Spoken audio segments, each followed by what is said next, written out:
Dear students, welcome to the lecturer group. आज हम new 9th class chemistry PTB 2025 से chapter number 11 जो कि हाइड्रोकार्बन्स के बारे में है उसकी एक्सरसाइज को सॉल्व करेंगे। एमसीक्यूज से स्टार्ट करते हैं। एमसीक्यू नंबर 1 है, which other atom is almost always present along with carbon atom in all organic compound. कौन सा ऐसा एटम है जो कि कार्बन के अलावा तमाम ऑर्गेनिक कंपाउंड में प्रेजेंट होता है।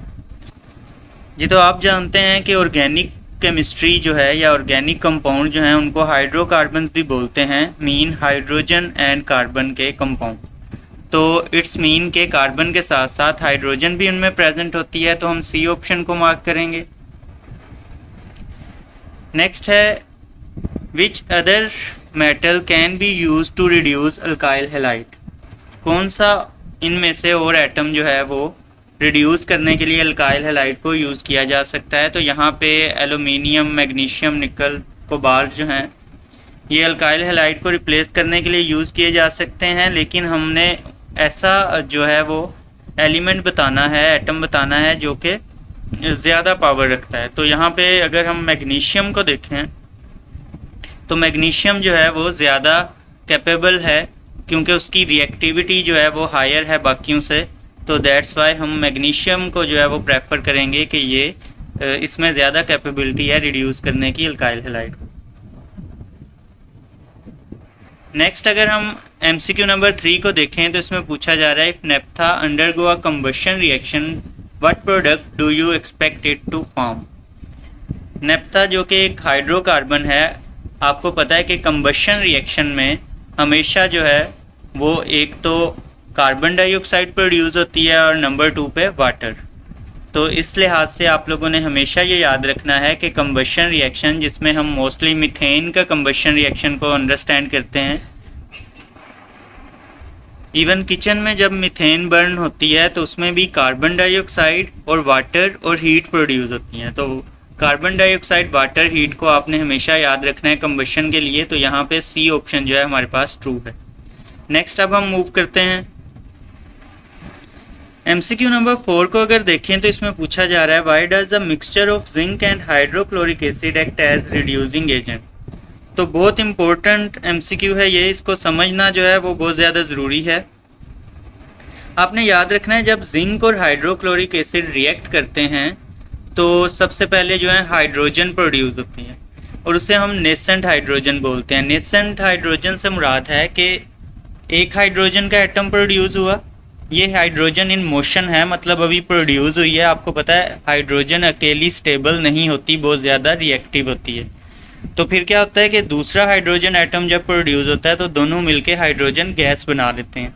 लेकिन नेसेंट हाइड्रोजन जो है वो फ्रेशली प्रोड्यूस्ड हाइड्रोजन है, जिसे अभी दूसरा हाइड्रोजन एटम नहीं मिला हाइड्रोजन गैस बनने के लिए ताकि वो स्टेबल हो जाए। तो ऐसी हाइड्रोजन जो है वो बहुत ज़्यादा रिड्यूसिंग उसमें कैपेबिलिटीज़ होती हैं, वो रिएक्ट करती है। तो दैट्स वाई हम जो है बी ऑप्शन जो है इसमें ट्रू है।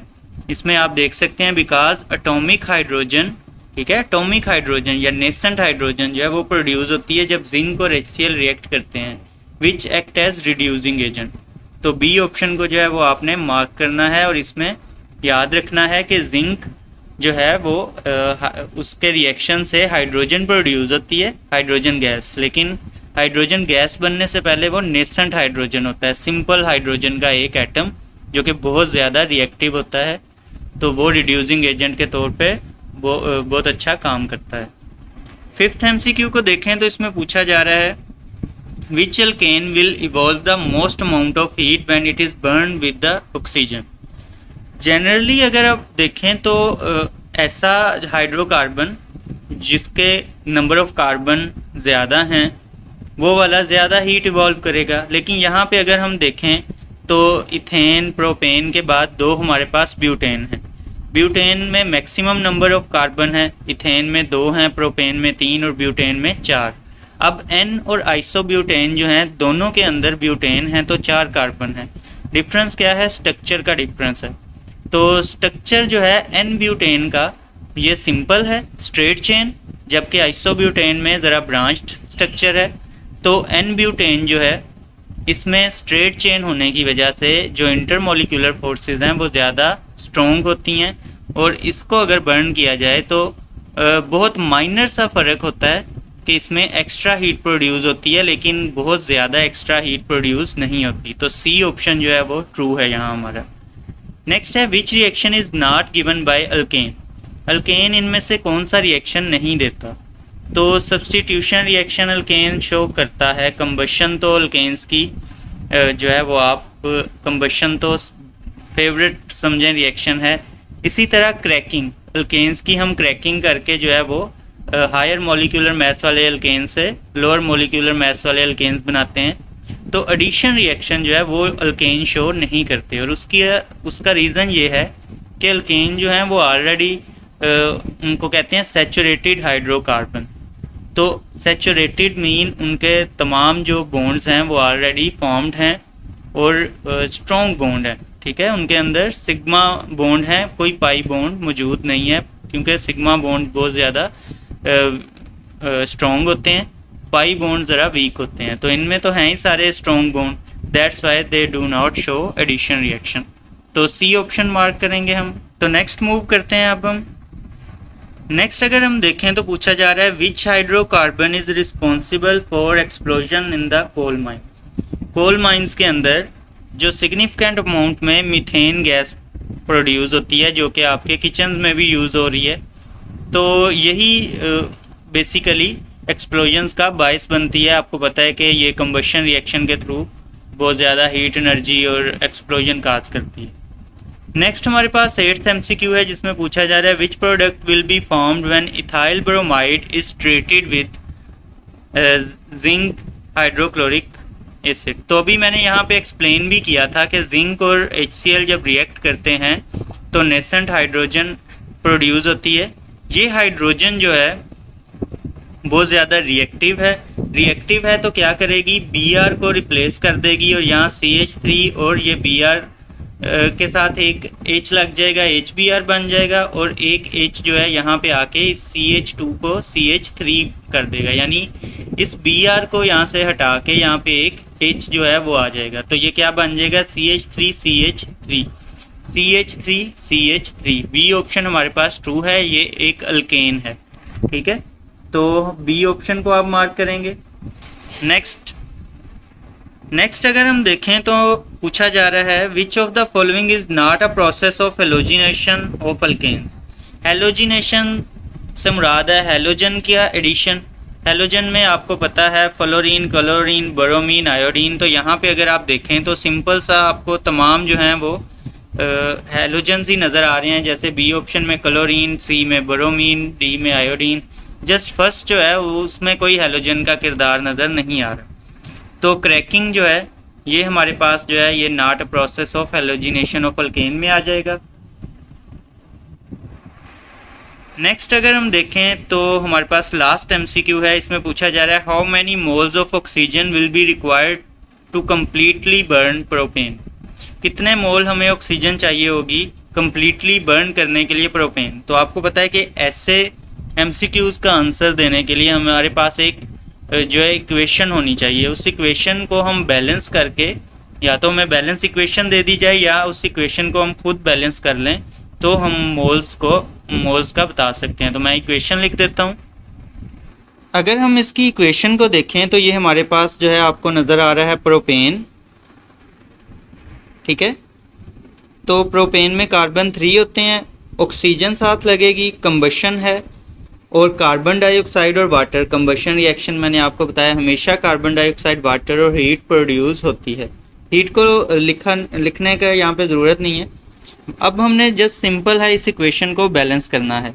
तो बैलेंस करने के लिए आपको, अगर आप प्रॉपर जो है वो मेथड समझें तो वो ज़्यादा इम्पोर्टेंट है, वो ज़रूर समझिएगा, मेरे वीडियो लेक्चर में आपको मिल जाएगा। तो यहाँ पे आपको 5 लगाना पड़ेगा इक्वेशन को बैलेंस करने के लिए। यहाँ पे 3 आएगा और यहाँ पे 4।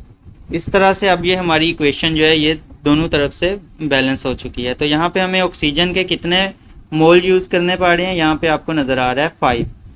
ठीक है, तो 1 मोल है इसका, क्योंकि यहाँ पे कुछ नहीं लिखा, इट्स मीन 1 है।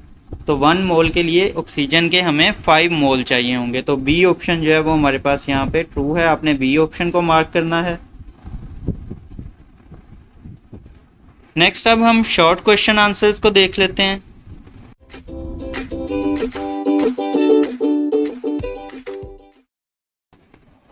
शॉर्ट क्वेश्चन आंसर्स को अगर हम देखें तो पहला हमारे पास जो क्वेश्चन है इसमें है differentiate between an organic and an inorganic compound. एक ऑर्गेनिक और इनऑर्गेनिक कंपाउंड में क्या डिफरेंस होता है उसको हमने एक्सप्लेन करना है। तो नोट्स पे चलते हैं।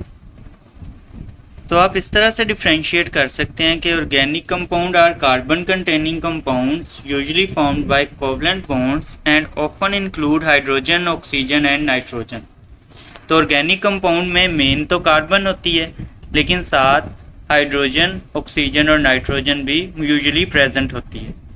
वहीं पे अगर हम इनऑर्गेनिक कंपाउंड्स की बात करें तो इनको include carbonates, carbides, cyanides, cyanates and oxides of carbon and are generally ionic in nature. तो इसके अंदर जो है वो कार्बन और हाइड्रोजन यानी हाइड्रोकार्बन आपको नज़र नहीं आते, कुछ एक्सेप्शंस के अलावा कार्बन मौजूद होती है जैसे कार्बोनेट्स, कार्बाइड्स, साइनाइड्स, साइनेट्स में। तो ये इनऑर्गेनिक कंपाउंड्स होते हैं। नेक्स्ट अगर हम क्वेश्चन देखें, क्वेश्चन नंबर 2 है हमारे पास, why are organic compound found in large number. जो ऑर्गेनिक कंपाउंड हैं वो बहुत डाइवर्स हैं, आपको पता है। तो इसकी क्या वजह है? Due to carbon catenation. अब कार्बन की कुछ प्रॉपर्टीज़ हैं, उसमें से एक प्रॉपर्टी है कैटिनेशन, जिसे कहते हैं सेल्फ लिंकेज, यानी कि कार्बन जो है वो कार्बन के साथ ही बॉन्ड बना लेती है और एक लॉन्ग चेन क्रिएट हो जाती है। ठीक है, इस एबिलिटी को क्या कहते हैं? कैटिनेशन। ठीक है, लॉन्ग चेन भी बना लेती है, रिंग्स भी बना सकती है। तो ये बहुत इंपॉर्टेंट इसकी कार्बन की एक प्रॉपर्टी है। And strong covalent bonding with element like hydrogen, oxygen and nitrogen. It form a vast variety of structure, chain, ring, branched compounds resulting in millions of organic compounds. तो ये कुछ carbon की properties हैं। Tetravalent है, 4 जो हैं वो atom के साथ लिंक कर सकती है। तो इसकी वजह से ऑर्गेनिक कंपाउंड जो हैं वो बड़े डाइवर्स होते हैं और लार्ज नंबर्स में प्रेजेंट होते हैं। क्वेश्चन 3 को अगर हम देखें तो इसमें पूछा जा रहा है, name the product which are obtained when natural gas is oxidized under controlled condition. अब इस क्वेश्चन में मसला ये है कि इसमें कंट्रोल कंडीशन में ये नहीं बताया कि प्रॉपर ऑक्सीजन इसमें प्रोवाइड की जाएगी या नहीं की जाएगी।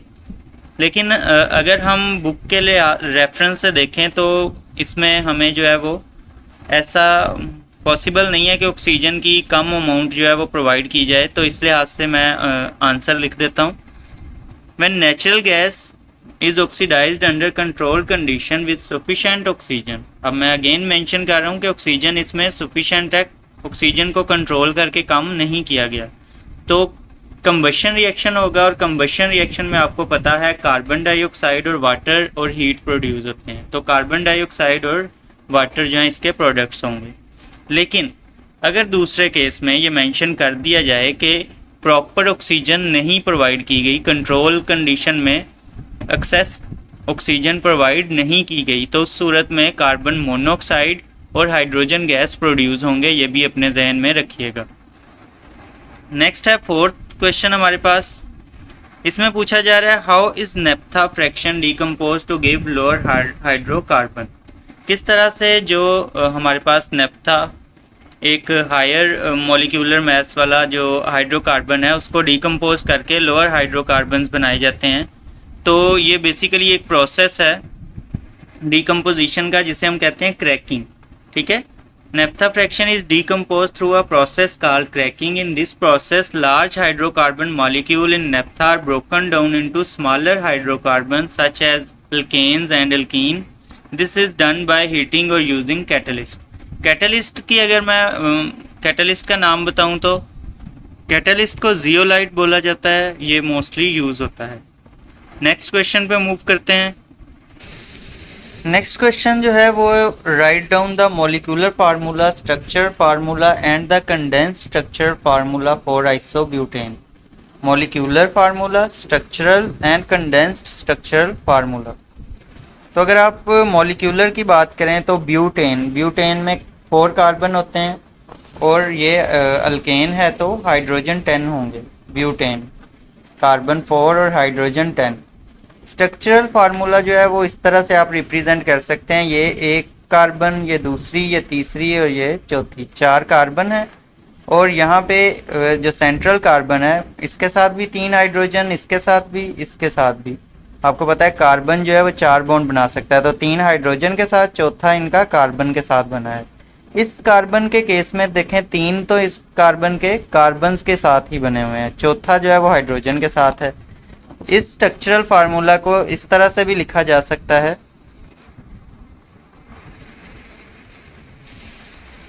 जैसा कि आपके सामने अब रिप्रेजेंट हो रहा है। ये ज़्यादा एक्सपेंडेड फॉर्म है स्ट्रक्चरल फार्मूला की। एक कार्बन है, उसके 3 हाइड्रोजन के साथ बॉन्ड है, चौथा कार्बन के साथ। इसी तरह इस कार्बन को देखें तो इसके 3 कार्बन के साथ हैं, चौथा हाइड्रोजन के साथ। तो ये हमारे पास आइसोब्यूटेन का स्ट्रक्चर है। इसमें basically 3 carbon atom main chain में है, एक जो है वो साइड पे एज अ ब्रांच के तौर पे लगा हुआ है। नेक्स्ट हम इसका कंडेंस फार्मूला देख लेते हैं। कंडेंस फार्मूला जो है उसको भी लिखने के डिफरेंट तरीके हैं। आप लोगों ने बिल्कुल भी परेशान नहीं होना कि अगर दूसरे तरीके से आ जाए, इसी वजह से मैं दोनों एक्सप्लेन कर रहा हूँ। एक तो ये आपके सामने रिप्रेजेंटेड है कि CH3 ये वाला साइड वाला, उसके बाद CH ये वाला C और ये वाला H, और CH3 ये साइड वाला CH3, और लास्ट पे ये वाला CH3, मतलब फर्स्ट और लास्ट CH3 और सेंटर वाला CH और CH3। लेकिन इसको लिखने का एक और आसान तरीका है, वो ज़्यादा कंडेंस्ड फॉर्म है। इसको इस तरह से भी रिप्रेजेंट किया जा सकता है। CH3 के 3 यूनिट्स हैं, 1 2 3, ठीक है, और लास्ट पे CH आप लिखते हैं, तो ये भी इसकी कंडेंस्ड फॉर्म है, ये भी लिखना गलत नहीं होगा। 6th क्वेश्चन को अगर हम देखें तो इसमें पूछा जा रहा है how are organic compound useful for us. Organic compound हमारे लिए क्यों फ़ायदेमंद हैं या कहाँ हम इस्तेमाल करते हैं। तो जितने भी फ्यूल जो हैं, CNG आ जाए, कोल या इवन पेट्रोल वगैरह, वो सब क्या है, ऑर्गेनिक कंपाउंड हैं, ठीक है। फॉसिल फ्यूल यानी कि जो ओल्डर ऑर्गेनिजम्स हैं उनके रिमेन्स हैं। फार्मास्यूटिकल्स में बहुत ज़्यादा जो है ऑर्गेनिक कंपाउंड यूज़ होते हैं as a medicine. Plastic, fibre, paint, dyes, detergent and biomolecules. Biomolecules कौन कौन से, protein, carbohydrates, enzyme and vitamin. तो ये कुछ मैंने यूजेस लिख दिए हैं ऑर्गेनिक कंपाउंड्स के। इसमें से बायोमोलिक्यूल्स के यूजेस से तो आप अच्छे तरह से वाकिफ़ होंगे, आप इन्हीं को ही मेन याद कर लें और साथ फ्यूल को भी याद कर लें। नेक्स्ट अगर हम देखें तो पूछा जा रहा है write down the name of 5 such organic compound which exist natural. तो अभी मैंने जैसा आपको बताया था, हाइड्रोकार्बन्स में हमने प्रोटीन, कार्बोहाइड्रेट, लिपिड्स, विटामिन्स और एंजाइम को पहले भी बहुत बार स्टडी किया है। तो आप इन्हीं को जो है कंपोनेंट ऑफ फूड के नाम से आपने 6-7 में भी इन्हें पढ़ा होगा, तो याद कर लें, यही आप इसके आंसर में लिख सकते हैं। नेक्स्ट क्वेश्चन पे मूव करते हैं अब हम। नेक्स्ट क्वेश्चन जो है वो हमारे पास है give IUPAC name to the following compound. ये कंपाउंड हमें दिया गया है, इसका हमने नेम जो है वो फाइंड आउट करना है। तो नेम फाइंड आउट करने के लिए आपको पता है सबसे पहले हमें लॉन्गेस्ट कार्बन चेन को सिलेक्ट करना पड़ेगा। तो इसमें लॉन्गेस्ट जो है हम ये ऊपर वाली को ही सिलेक्ट कर लेते हैं, ठीक है। ये हमारे पास लॉन्गेस्ट कार्बन चेन है। वैसे तो दूसरा जो मेथड है वो इसमें ये वाली को भी अगर हम सिलेक्ट करते हैं इस तरह से तो भी ये ट्रू है हमारे पास, लेकिन मैं मेन वाली को ही चूज़ कर लेता हूँ। उसके बाद नंबरिंग करनी होती है कार्बन को। तो कार्बन को नंबरिंग किधर से करते हैं, जिस साइड से सब्स्टिट्यूएंट यानी साइड चेन सबसे करीब हो। तो इस साइड से तीसरे नंबर पे आएगी, इस साइड से दूसरे नंबर पे। तो इस साइड से नंबरिंग कर लेते हैं 1 2 3 4। तो 4 कार्बन की चेन है और 2 कार्बन पे हमारे पास जो है वो एक मिथाइल ग्रुप अटैच है। तो आपको पता है कि नेम लिखते हुए सबसे पहले हमने जो सब्स्टिट्यूएंट है उसका नाम लिखना होता है एज अ प्रीफिक्स। तो तो प्रीफिक्स हमारे पास 2 मिथाइल है। 2 मिथाइल क्यों? क्योंकि दूसरे कार्बन पे मिथाइल ग्रुप अटैच है, तो हम लिखेंगे 2 मिथाइल। नेक्स्ट जो है वो पता होना चाहिए हमें कि कितने नंबर की कार्बन चेन है। 4 नंबर की कार्बन चेन है, तो 4 कार्बन वाले को हम ब्यूट बोलते हैं। रूट वर्ड उसके लिए ब्यूट यूज़ होता है, तो हम यहाँ पे ब्यूट ऐड कर देंगे। और लास्ट पे हमने देखना है कि ये चेन में सारे सिंगल बॉन्ड हैं। सिंगल बॉन्ड हैं तो एन आएगा लास्ट पे। अगर डबल बॉन्ड कोई होता तो इन आता, तो अब हम एन ऐड करेंगे। तो यूं हमारा कंप्लीट नेम बन गया 2 मिथाइल ब्यूटेन। तो इस तरह से आपने नेमिंग करना है। लास्ट अब क्वेश्चन को देख लेते हैं। नेक्स्ट क्वेश्चन हमसे पूछा जा रहा है, how do the melting and boiling point of alkanes change when we move from lower member to higher member. तो मेल्टिंग एंड बॉइलिंग पॉइंट जो है वो इंक्रीज करते हैं with increase in molecular size and molar mass due to greater van der Waals forces between the molecule. जैसे जैसे number of carbon increase करते जाएंगे, मॉलिक्यूलर साइज इंक्रीज करता जाएगा और उनके दरमियान वंडरवाल फोर्सेस जो हैं, वीक फोर्सेस जो होती हैं अट्रैक्शन की, वो भी बढ़ती जाएंगी, जिसकी वजह से मेल्टिंग और बॉइलिंग पॉइंट इंक्रीज हो जाएगा। नेक्स्ट अब हम कंस्ट्रक्टेड रिस्पॉन्स क्वेश्चंस को सॉल्व करते हैं। पहले क्वेश्चन को अगर हम देखें तो इसमें पूछा जा रहा है, why do alkane show little reactivity toward the other reagent. Alkane जो हाइड्रोकार्बन में एक ग्रुप है या एक क्लास है, वो क्यों लिटल रिएक्टिविटी शो करते हैं अदर रिएजेंट की तरफ। तो आपको पता है अल्केन्स को पैराफिन भी बोला जाता है। नो अफिनिटी और लेस अफिनिटी शो करते हैं अदर रिएजेंट्स की तरफ। तो अल्केन जो है वो नॉन पोलर होते हैं और स्ट्रॉन्ग उनमें कार्बन कार्बन और कार्बन हाइड्रोजन कोवलेंट बॉन्ड मौजूद होते हैं। ठीक है, ये सिंगल बॉन्ड होता है, सिंगल बॉन्ड बहुत ज़्यादा स्ट्रॉन्ग होता है। डबल बॉन्ड में पाई बॉन्ड आ जाता है तो वो इतना स्ट्रॉन्ग नहीं होता। They lack reactive sites, so most common reagent acid base oxidizer don't affect them, making them chemically inert under ordinary condition.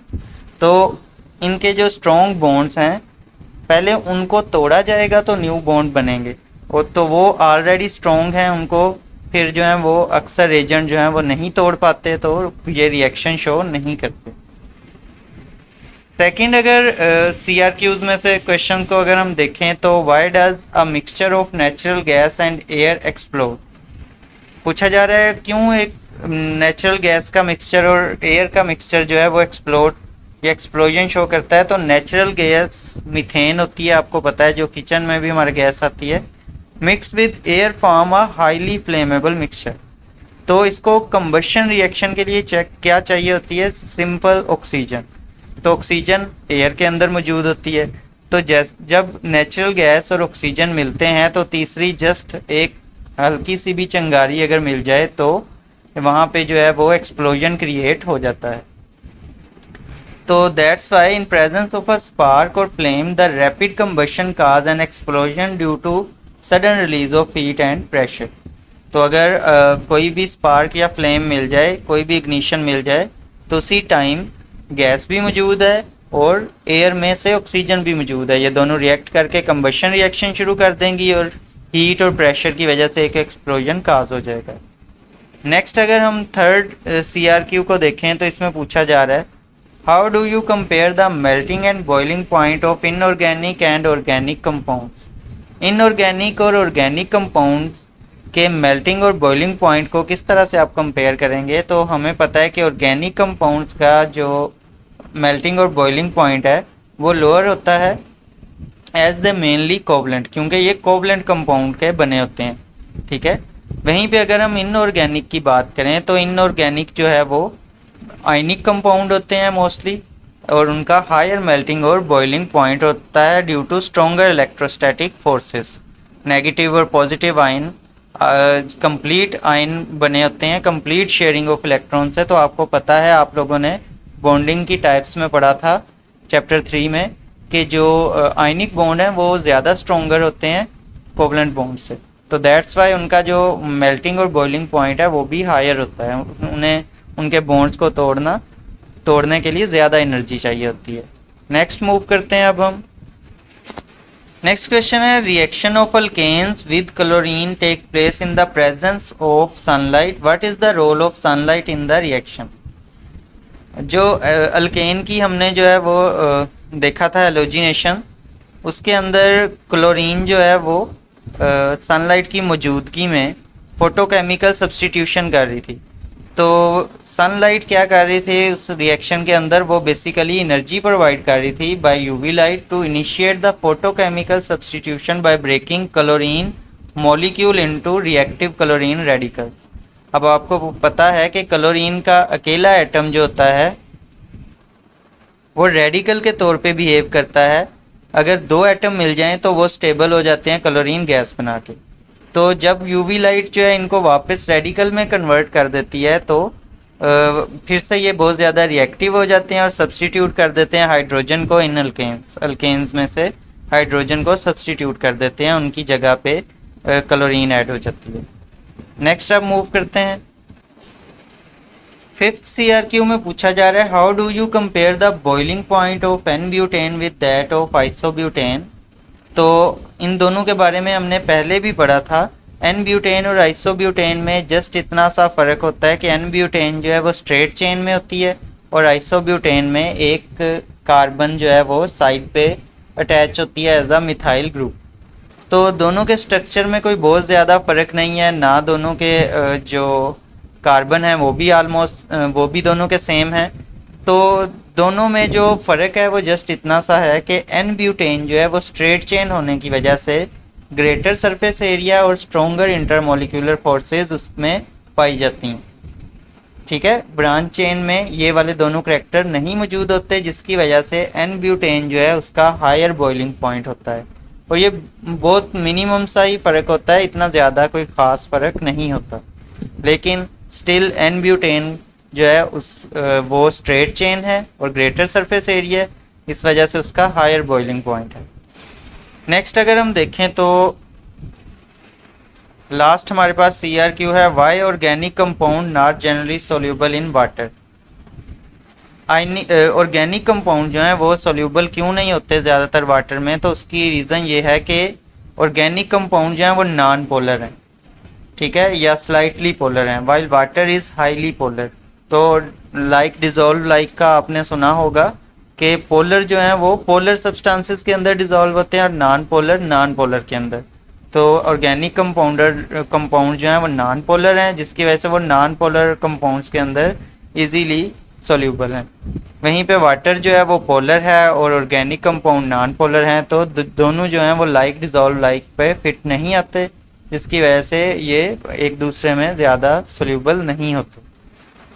अब नेक्स्ट हम डिस्क्रिप्टिव क्वेश्चन को डिस्कस कर लेते हैं जी। तो डिस्क्रिप्टिव क्वेश्चंस में से क्वेश्चन 1 को अगर हम देखें तो इसमें पूछा जा रहा है describe the importance of organic compounds in daily life. Daily life में ऑर्गेनिक कंपाउंड्स की क्या इंपॉर्टेंस है, इसको मैं नोट से भी बताऊंगा लेकिन बुक से भी मार्क करवा देता हूँ।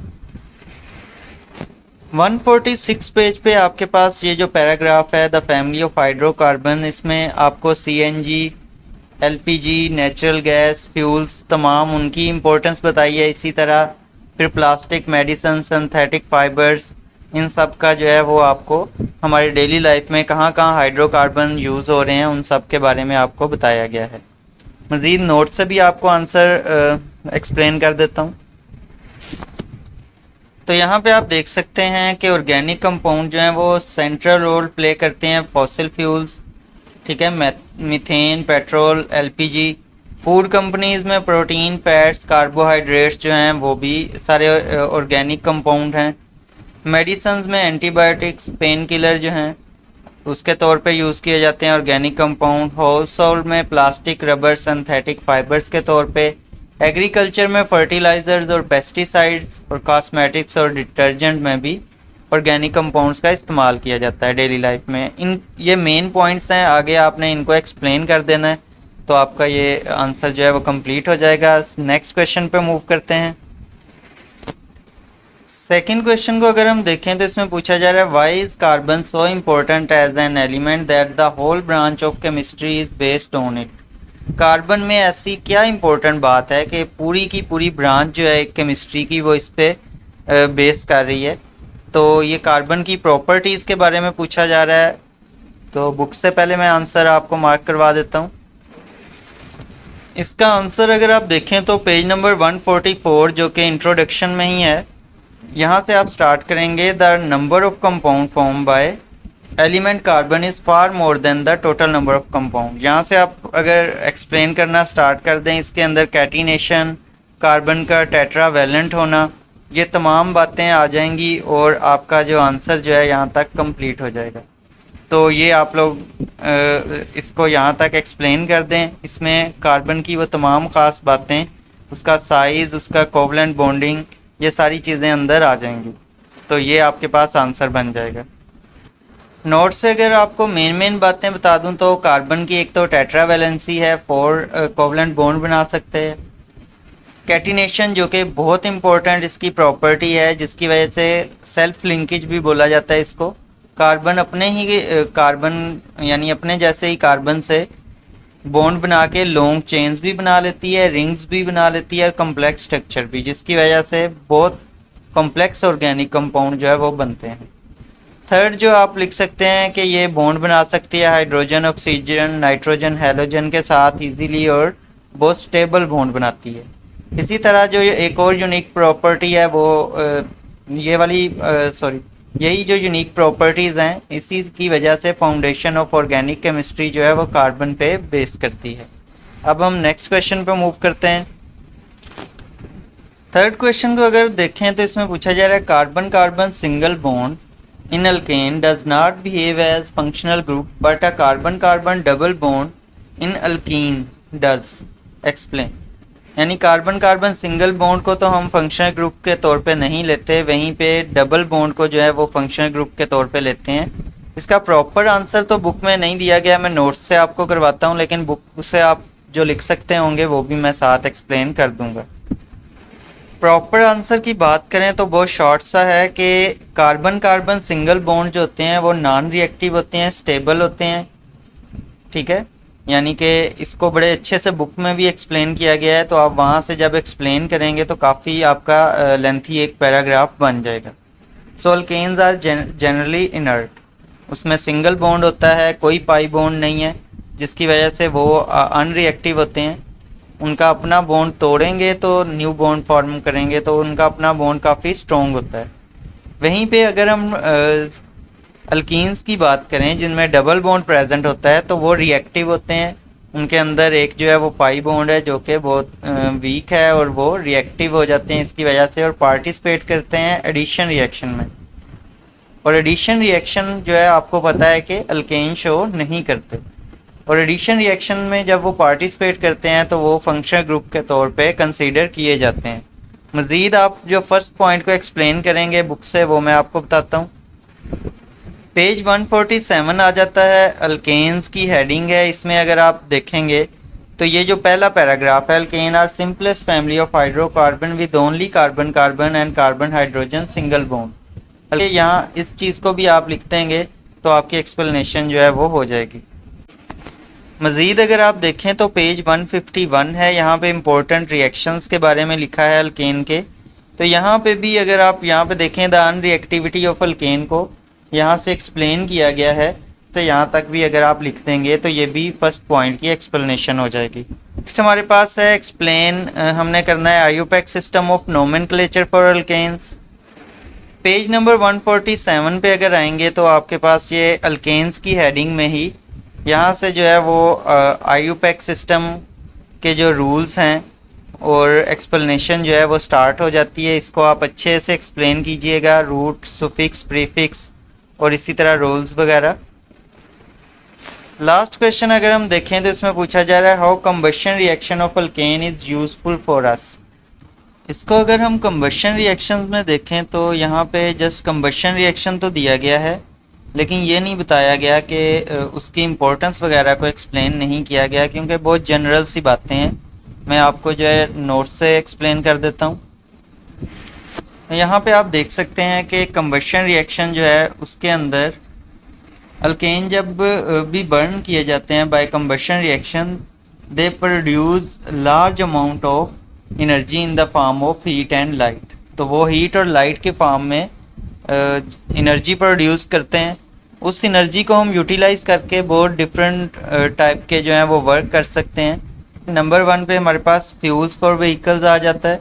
इसमें हम जितनी भी हमारी गाड़ियां हैं उनके अंदर जो इंजन है उनमें कंबशन रिएक्शन होता है, जिसके थ्रू पेट्रोल और डीजल जो है वो बर्न होता है और हीट प्रोड्यूस होती है, जो कि उस गाड़ी को मूव करवाने में हेल्पफुल होती है। इसी तरह अगर हम देखें तो किचन के अंदर कुकिंग और हीटिंग में नेचुरल गैस यूज़ करते हैं, मीथेन हम, वो भी जो है कंबशन के थ्रू बर्न होके हीट प्रोवाइड करती है, जिससे हम खाने वगैरह बना सकते हैं। इलेक्ट्रिसिटी की प्रोडक्शन की बात करें तो जितने भी पावर प्लांट्स हैं, जनरेटर्स हैं, उनके अंदर भी इंजन ही काम कर रहे हैं, जो बेसिकली डायनमो को मूव करके इलेक्ट्रिसिटी प्रोड्यूस करते हैं। तो वो इंजन गाड़ियों के अंदर जहाँ पे वो एक व्हील को घुमाने में हेल्पफुल होते हैं, वहीं पे पावर प्लांट्स के अंदर वो डायनमो को घुमाते हैं। तो यहाँ पे भी अगेन पेट्रोल डीजल ही यूज़ किया जाता है। इंडस्ट्रियल प्रोसेसेस को देखा जाए तो डिफरेंट इंडस्ट्रियल प्रोसेसेस हैं जिनके अंदर हीट एनर्जी बहुत ज़्यादा ज़रूरी होती है। तो उनकी आप हर पॉइंट को थोड़ा थोड़ा सा भी एक्सप्लेन करेंगे तो आपके पास एक अच्छी खासी जो है ना वो लॉन्ग क्वेश्चन का आंसर बन जाएगा। उसके साथ साथ आप लास्ट पे जो है कंबशन रिएक्शन की इक्वेशन लिख सकते हैं, जिसमें अल्केन है प्लस ऑक्सीजन। एल्केन की जगह आप अगर CH4 लिखना चाहें तो मीथेन वो भी लिख सकते हैं। कार्बन डाइऑक्साइड, वाटर और एनर्जी जो है इसके कंबशन में जो है वो प्रोड्यूस होते हैं, ये प्रोडक्ट्स होते हैं और इसकी एनर्जी को हम यूज़ करते हैं और ये तमाम काम जो ऊपर मेंशन है ये हम कर सकते हैं। ये तो अब हमारी एक्सरसाइज जो है वो कंप्लीट हो चुकी है। आई होप सो आपको समझ आई होगी। मैंने जितना एक्सप्लेन हो सकता था किया है। मज़ीद जो है आपको अगर समझ आई है तो कमेंट सेक्शन में ज़रूर बताइएगा और जो आपको कन्फ्यूजन है उसको भी हाईलाइट कीजिएगा और मज़ीद ऐसी ही वीडियोस के लिए चैनल को भी सब्सक्राइब कर दीजिएगा।